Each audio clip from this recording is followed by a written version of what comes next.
when your plate is finally leather hard, you left the bag open or you let it sit for a while outside of the bag, you are going to first touch it. It doesn't stick to your skin anymore. It feels nice and hard, but not too dry. You're going to flip your hand, take your plate off. This can go in the recycle bin or the garbage. Make sure your name is on the back, and then you're going to do your finishing touches. So I like to work on a banding wheel so I'm not picking something up and stressing it out. Whenever you pick, you don't want anything to flex.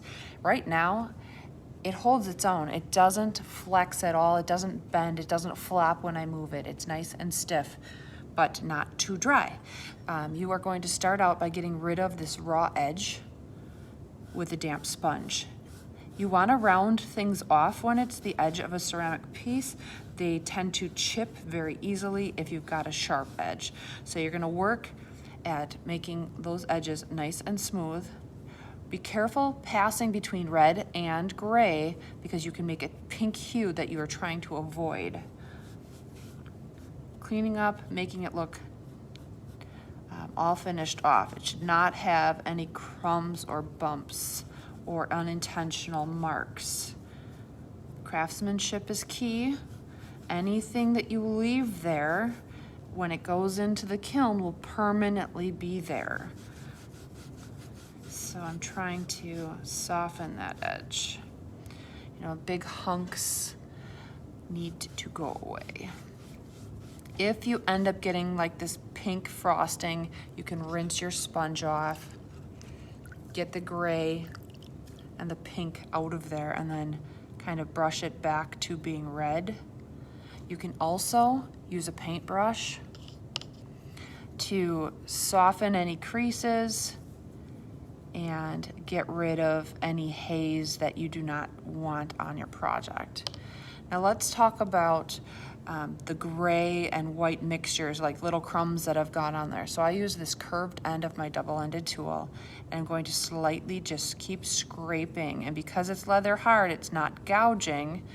You'll want to just keep going until that unintentional crumb is gone from your plate. And you're going to do the same where it is white on red. So you can kind of do all of your little cleanup with that tool. Now, if you have a dry paintbrush, you can dust those little crumbs off because you don't want them to land back on your project.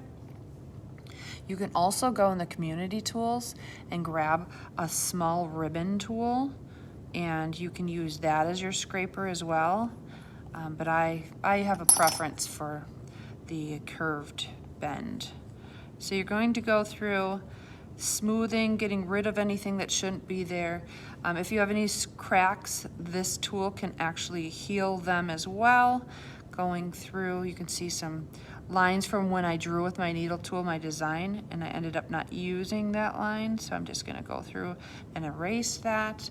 You are making it soft inside, outside, and backside. So once it's done, you'll wanna look at the back and smooth that as well. The more time you take on the finishing touches, the better score you will get, making it look nice all over.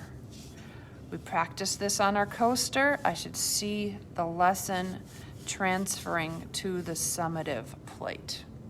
When it's done, you're going to place it on the cart upside down.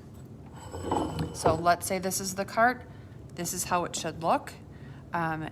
It is going to let the air travel underneath it so that it doesn't shift and shrink and warp. So it has to be able to be stiff enough that this does not sag to create a belly on the other side. So leather hard is very important for finishing touches and for the dry time on the ready to be fired cart.